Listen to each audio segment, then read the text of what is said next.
It's your favorite 91.9, South Africa's number one and favorite Jeremy Loop Samastad. It's called Love Blood. Brand new segment powered today by 𝗏𝗀𝗃𝗃 Solutions Medical Mondays, where for those talking about 𝗏𝗀𝗃𝗃 Solutions for the first time, how would you describe sort of how we do this? Well, it's very, very, very interesting. We're launching something really special today. Welcome to the first edition of Medical Mondays here on the Midday Exchange. Every week we'll be taking and talking to health professionals, innovators and experts to give you real insight into the medical world and how it actually affects you as the patient. We're kicking it off with the man who's right at the heart of healthcare transformation in South Africa. Dr. Stephen Holt, Group CEO of 𝗏𝗀𝗃𝗃 Solutions. Welcome to 919. Hello, Paul. How's it? Thanks for having me. No, thank you for, this is, I've been wanting to do this. How long have we been, wanting to do this? Since October. I was going to say, it's been a while in the making, that's for sure. Well, welcome to 91.9. Welcome to the Midday Exchange. Thank you. Lovely to meet you guys. 𝗏𝗀𝗃𝗃, nice to meet you too. I was wondering when I was going to get roped into this camaraderie, this medical Monday, because, I need healthcare too. Nice to have you here, Doc. Thank you. Always a pleasure. Always a pleasure. So Right. I think for those who really don't know what 𝗏𝗃𝗃𝗃 is about, 𝗏𝗃𝗃𝗃 Solutions, can you break down for us, for the people at home, so that we have some context to what we're doing here today?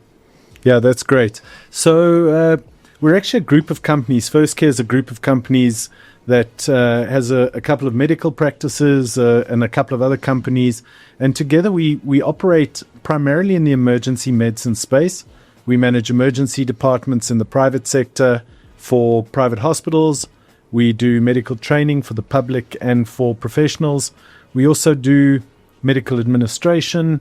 We do virtual healthcare and all the bits that go in between that, the technology and all the services that relate to that, all within our group structure. Mm-hmm. And then, you're explaining all the structures, but what are the values, the core principles that guide your team in making these decisions around people's health every single day? So that's an easy one. Integrity, ethics, and attention to detail. So we kind of put it out there that anyone who works in our organization, if you follow those guiding principles, you'll do a good job, you'll offer value, you'll offer great service. And we hope that the people that engage with us, be it in training, virtual healthcare, emergency medicine, get a good experience. And it's often difficult to have a good experience when you're in an emergency. So we aim to try and exceed the expectation of the people that are attending to our facilities. Exceed the expectation. That's it. Right? All I ever wanted. Really. Yeah, exactly. In the healthcare spaces, doctor, the focus tends to be on the system or the staff, but you've put patients at the center. What does patient-centered care look like in practice at 𝗏𝗃𝗃𝗃 Solutions? Well, firstly, patient-centered care requires that you have good people and you have good systems. So although we put patients first or people first or clients first, we have to have good systems and good people. And I think we must talk about that just now. Okay. But patient-centered care means giving people a great service and value for money. And what we're trying to do is we're trying to enhance the accessibility for more people into the private healthcare system. Okay. All right. Patient care. I just want to touch on the patient care. Are you able to give us an example of how innovation has directly impacted patient care recently? There are so many things that we're doing to try and enhance that. And one of the simple things is enhancing a patient journey through an emergency environment. You arrive there, the first thing you usually get asked is, can we have your details and do you have money to pay?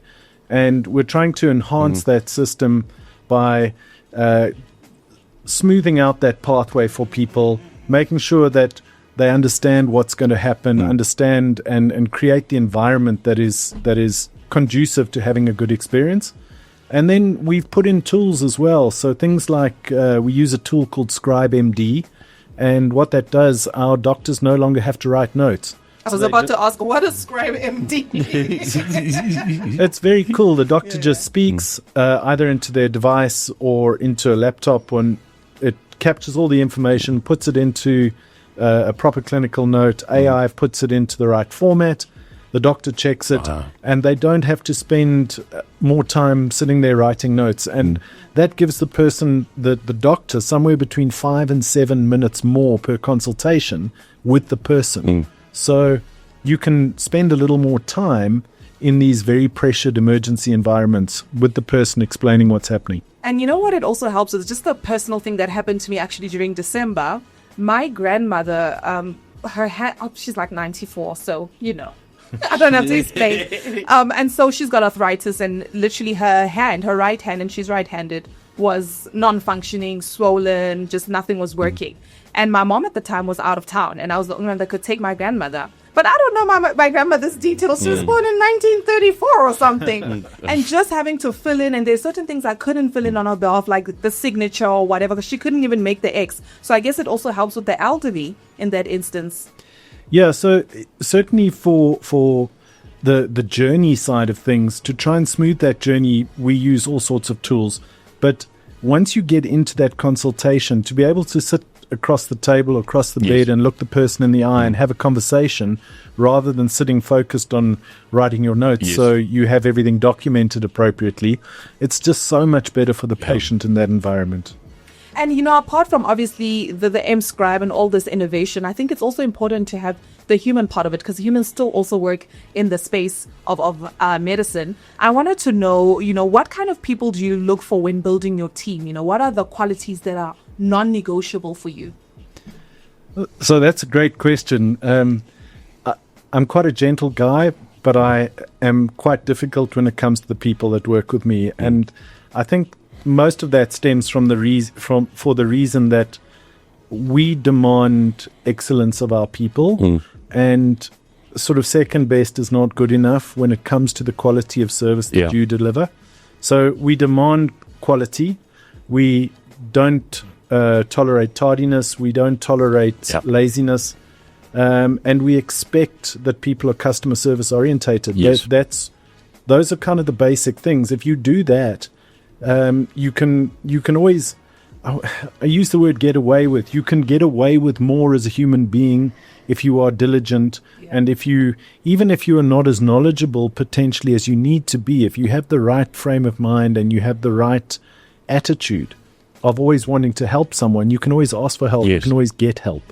And so as long as our people are doing the best they can, offering a great service, and things like laziness, tardiness just do me in, and I don't tolerate that. The common sense things. Yeah. Right.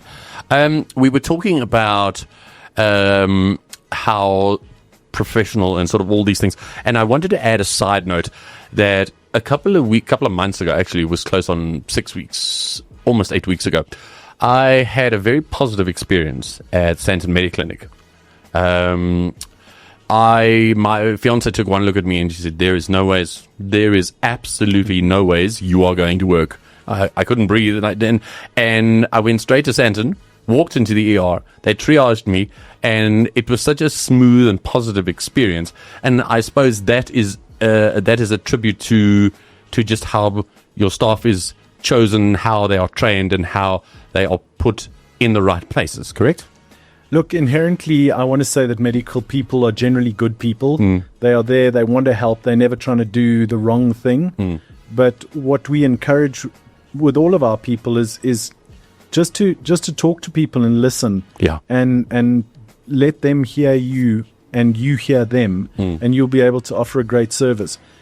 Having said that, the medical quality then still needs to be there. You know, you often hear the phrase, oh, they're a great doctor, but their bedside manner is terrible. Yes, many times. So, yes, you have to be a great doctor, but you also have to have a good bedside manner. Yes.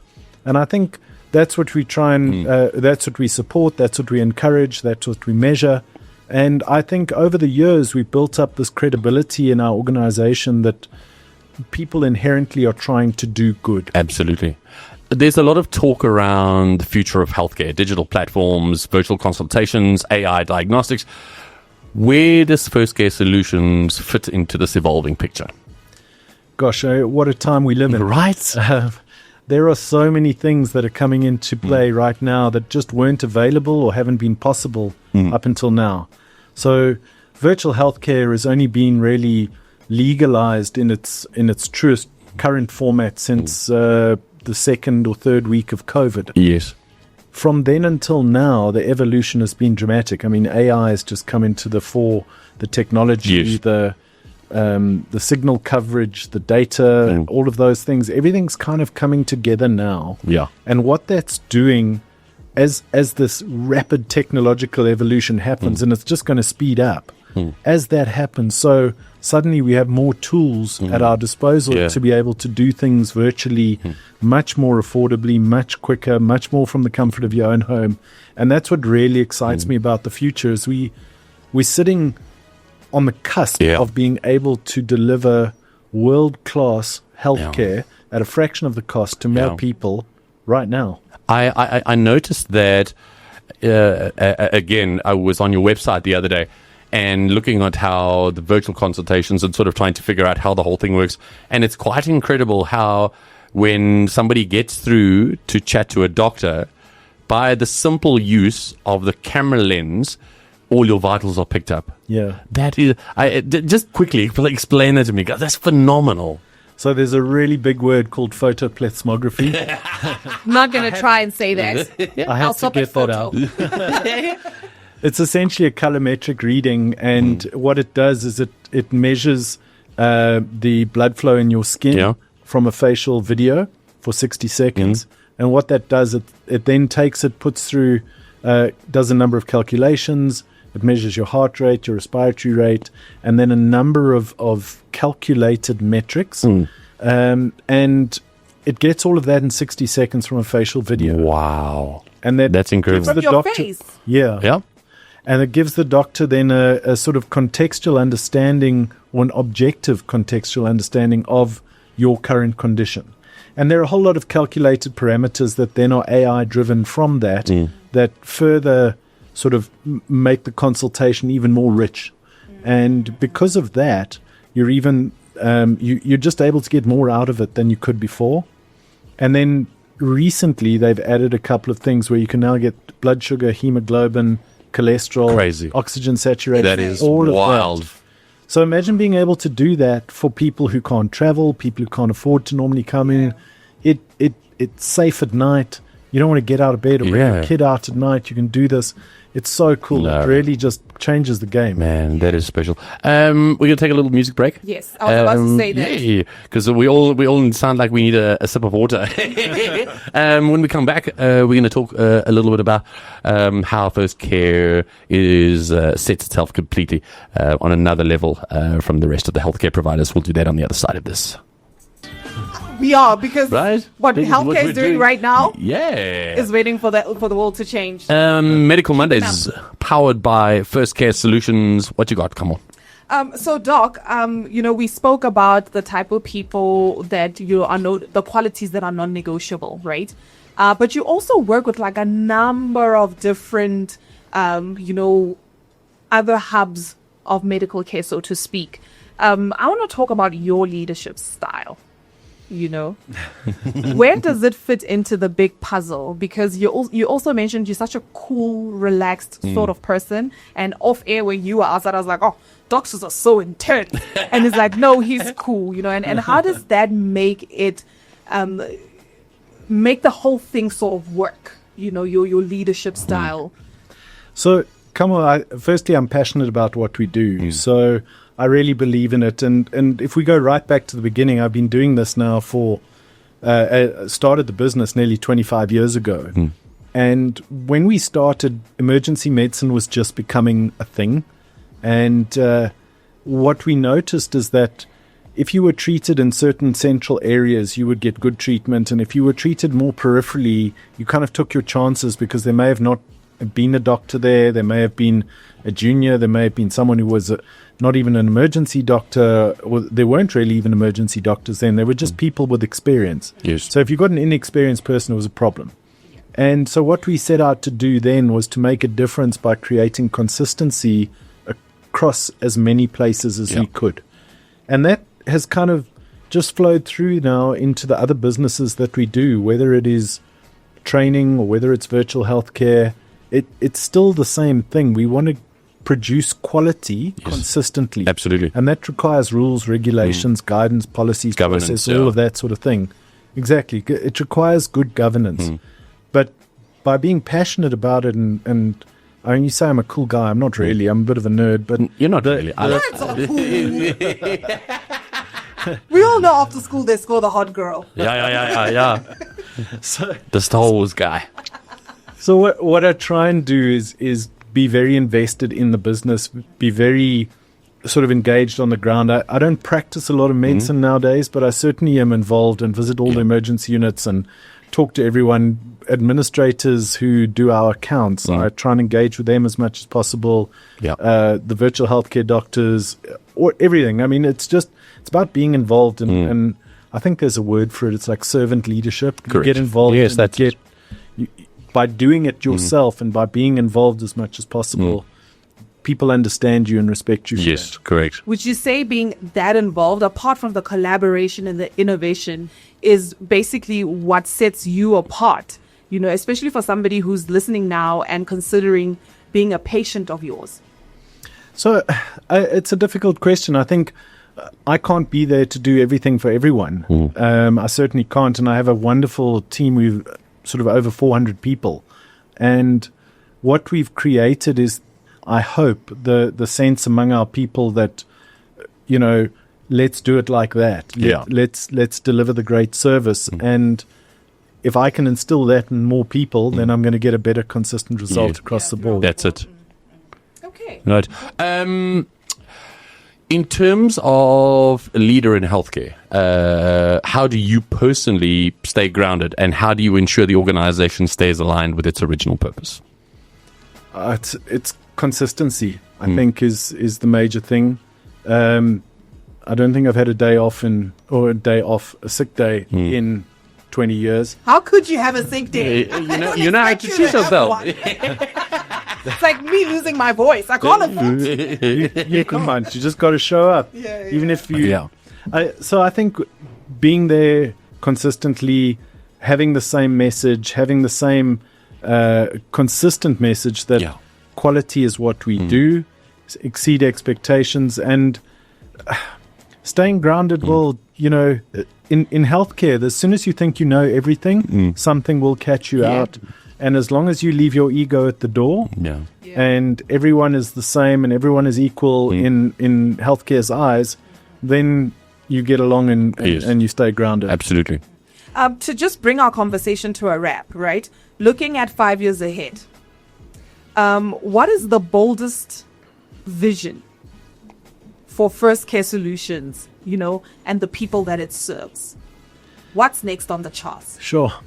So I would like to see everyone entering the healthcare system through a virtual platform to start with. I think it's the most cost-effective mechanism of doing that. And from a primary healthcare perspective, you can probably take 60 or 70% of people out the queue just by providing them with really good virtual healthcare. It's not hard to do. It's much more cost-effective. And if we can do that, then why is South Africa just our oyster? You know, we can look at the whole of Africa, Europe, Middle East, and just get out there. If people would like to have a look at what exactly that you do, Doc, from your website to your social media, where can people find you? So they can go to our First Care Solutions website, www.firstcare.solutions, or ER Consulting's website, or the Africa Institute of Emergency Medicine website. They're all out there. I think, you know, if I can have one message in sort of closing is that if you want consistency and quality in healthcare, you've got to be invested in it. And anyone who wants to be part of our organization needs to be as invested as us in this process. Absolutely. And we'd love to chat to you if you're that type of person who wants to make a difference and change the world. If you do have questions and you'd like to present them to the doc, 0842212919, or you could pop us a mail, studio@919.co.za for future episodes. We'll do the same thing again next week, but you'll be on leave. But we'll have one of your great people with us in studio to maintain the consistency. Fantastic. Yeah, absolutely. They're all looking forward to it and getting to meet you guys. Excellent. Dr. Hall, thank you so much for your time. We'll chat again soon. Paul, Kamwa, thanks very much. Thanks. Ciao, ciao.